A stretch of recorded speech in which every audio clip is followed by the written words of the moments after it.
غنتكلم اليوم على واحد الموضوع طلبوه مني بعض الاخوات، وقالوا لي علاش لما تهضري لينا على واحد الحاجه كنعيشوها بزاف في العطله الصيفيه، وهي ملي كنمشيو عند الوالدين ديالنا، وخصوصا ملي كنمشيو معنا الوليدات. وفعلا قلت علاش لا، حيت يمكن الواحد فينا يمشي عند والديه بواحد النيه زوينه، باغي يفرح معاهم ويفرحهم، ولكن بلا ما يحس يقدر يأذيهم، يقدر يضرهم. السلام عليكم ورحمة الله وبركاته، إخواني وأخواتي، مرحبا بكم مرة أخرى في قناتكم بين السطور. اللهم صل وسلم وبارك على سيدنا محمد وعلى آله وصحبه أجمعين. وقبل ما نبدأ بغيت نشكر من قلبي جميع المتابعين على الدعم ديالكم المستمر، وعلى التعاليق الزوينة والاقتراحات ديالكم. فبزاف ديال المواضيع اللي كنهضروا عليها في القناة كتكون اقتراحات منكم، وهذا الشيء كيخليني نحس على ان بين السطور ماشي غير قناة ديالي، لا، كنعتبرها واحد المساحة اللي كنجتمعوا فيها كاملين وكنفكروا في مجموعة من المواضيع اللي كنشوفوها في الواقع وكذلك في المواقع. وبما ان العطلة الصيفية قربت سالي، ولا نقولوا سالات لان ما بقاش فيها بزاف، فبعض العائلات غادي يرجعوا لديورهم من بعد ما دوزوا ايام مع الوالدين ديالهم، وكذلك الوليدات ديالهم اللي كانوا معاهم فرحانين بجدودهم بعمامهم بعماتهم، يعني اللمه د العائله الى غير ذلك. لكن السؤال المطروح، واش الزياره ديالنا الوالدين كتكون ديما فرحه وراحه ليهم، ولا اننا كنمشيو حنا نرتاحوا وهما كيبقاو خدامين علينا وعلى وليداتنا؟ فقبل ما نجاوبوا على هذا السؤال هذا، خلينا بعدا نعرفوا واحد الحاجة اللي ممكن نكونوا غافلين عليها. خصنا أولا وأخيرا نعرفوا أن الوالدين راه نعمة كبيرة، نعمة من النعم اللي ربي نعم بها علينا، وما كيعرفش بقيمتها إلا دوك الناس اللي ماتوا لهم والديهم. فكنقول لهم من هذا الفيديو هذا الله يرحمهم جميعا رحمة واسعة. إذن اللي مازال عنده والديه، خصوصا إلا كبروا في السن، راه عنده باب كبير ديال الخير مازال محلول قدامه، مازال عنده واحد الفرصة كبيرة خاص يغتنمها. سمعوا معايا قول الله عز وجل شنو قال لنا على الوالدين، وهاد الآية هذه راه كلشي كيعرفها، راه كلشي سامعها. شنو هي الآية؟ كيقول فيها الله عز وجل: فلا تقل لهما أف ولا تنهرهما وقل لهما قولا كريما. يعني كلمة أف كلمة صغيرة، الله عز وجل ما بغاناش نقولوها، ما بغاناش نخرجوها مع فمنا الوالدين، حيت ممكن تخرج، حيت واحد يعني بلا ما يشعر يقدر يخرجها الإنسان من فمه، ورغم ذلك ربي ما بغاناش نقولوها. فالبر ورضا الوالدين ماشي غير أنك ما تسبهمش أو تقلل أدابك عليهم، لا، البر كيبان كذلك في طريقة كلامك معاهم، كيفاش كتكلم معاهم، الصوت ديالك، كذلك في الصبر ديالك عليهم، خصوصا فاش كيكونوا كبار، لأن صحتهم ما بقاتش كيف كانت، ما تيبقاش عندهم الخاطر. فاش قلنا ما كيبقاش عندهم الخاطر، يعني كيتقلقوا على أتفه الأسباب.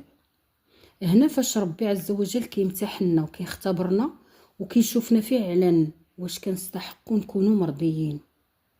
اذن خاصنا نصبروا عليهم وما نجاوبوهمش بطريقه خايبه ولا بعصبيه ونرفعوا صوتنا عليهم، ما خصناش نديروا معاهم هكا.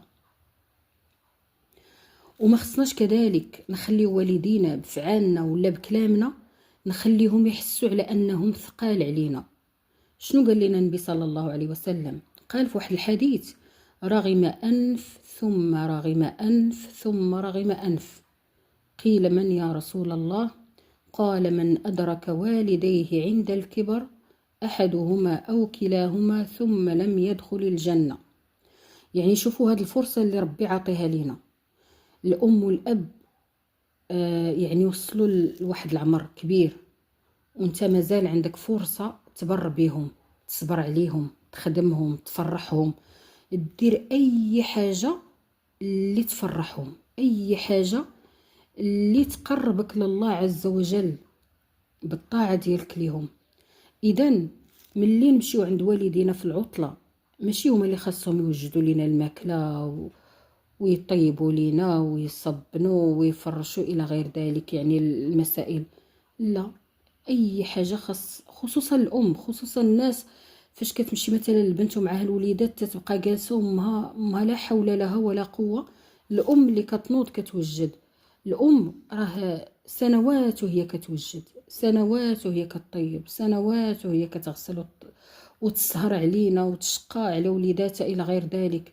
يعني وماشي معقول أننا نمشيو عندها في العطلة ونخليوها هي اللي تبقى توجد لينا، يعني توجد من الصباح حتى الليل، حشومة وعيب أننا نخليو مرأة اللي هي الأم ديالنا كبيرة في السن، واخا ما تكونش كبيرة في السن، صافي دارت خدمات واحد العمر طويل، يعني جا الوقت فاش خصها ترتاح،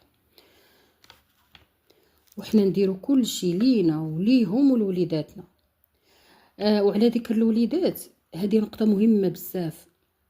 إلا مشينا لدار والدينا ومعنا وليداتنا راه طبيعي الوليدات الصغار يلعبوا يفرحوا، ولكن اللي خاصنا يعني نكونوا عارفينه أننا احنا اللي مسؤولين عليهم، احنا اللي مسؤولين على دوك الوليدات وعلى التوجيه ديالهم وعلى التربية ديالهم، ماشي نخليهم يجريو في الدار ويلوحوا كل شيء، يدخلوا البيوت النعاس ديال جدودهم، يبدا يقلبوا في حوايجهم، يبداو يخرجوا خصوصياتهم، يطلعوا فوق السدادر، يتعلقوا في السراجم، يهرسوا، يلعبوا الكره في الدار، يدردقوا على الجيران الا كانوا لتحت، بزاف ديال الحاجات اللي كيديروا الدراري الصغار. وفي الاخر نقولوا لا، غير دري صغير، دري صغير ما عنده العقل. احنا عارفينه دري صغير وما عندوش العقل، لكن احنا اللي كبار اللي خاصنا نعلموهم على ان الجدة عندها خصوصيات ديالها، على ان الجد كذلك اللي هو الاب ديال الام راه عنده كذلك خصوصيات ديالو، ولا اب الزوج بحال، وان دار الوالدين يعني ماشي بلاصه يدير فيها الواحد اللي بغى، لا، هي بلاصه والديك وبلاصه جدودك وداركم هذيك هي، لكن خص الولاد يتعلموا الاحترام، وكل واحد يضبط ولاده ويعلمهم ما لهم وما عليهم، هذه خصك ديرها، هذه ما خصكش ديرها. كاينه واحد النقطه بغيت نشير ليها، وهي فاش كتسالي العطله وبغينا نرجعوا لديورنا، خاصنا نقفوا شويه ونسولوا راسنا شنو غنخليو مورانا، واش غادي نخليو دار الوالدين نقيه مجموعه مرتبه كل حاجه ترجع لبلاصتها كيف ما كانت احسن، ولا غادي نخليو ليهم الروينه والفوضى والتصبين والمواعن ما مغسولين والركاني موسخين؟ لا لا لا، هادشي ما خصوش يكون. فقبل ما نمشيو يعني نديرو اي حاجه اللي خصها دير، نرتبو ونقي ونغسل ونخمل ونصبنو قبل ما نقولوا لهم بالسلامه، وقبل ما نسدوا الباب نخليو الوالدين ديالنا مرتاحين نسبيا، واخا الوالدين ما كيسخوش بفراق ولادهم، ما كيسخوش بفراق حفايدهم، كذلك الولاد هما ما كيسخوش بفراق والديهم، ولكن هذه سنة الحياة، هذه سنة الحياة. في الأخير كل واحد فينا يسول راسو، إلا مشيت اليوم عند والديا واش غادي نكون السبب في الفرحة ديالهم والسبب في يعني في الراحة ديالهم، ولا غادي يكون العكس؟ فكنطلب الله عز وجل الله يحفظ لنا والدينا ويبارك لنا في عمارهم ويرزقنا البر ديالهم ويعيننا على طاعتهم، واللي ميتين ليه والديه نطلب الله عز وجل الله يرحمهم ويغفر لهم ويتجاوز عليهم ويصبر وليداتهم، اللهم آمين. وفي الأخير كنتمنى نكون وصلت الفكرة للأخوات اللي طلبوا مني نتكلم في هذا الموضوع، وما تنسوش الإعجاب بالفيديو وتشاركوه مع الناس باش تعمل فائدة. والسلام عليكم ورحمة الله وبركاته.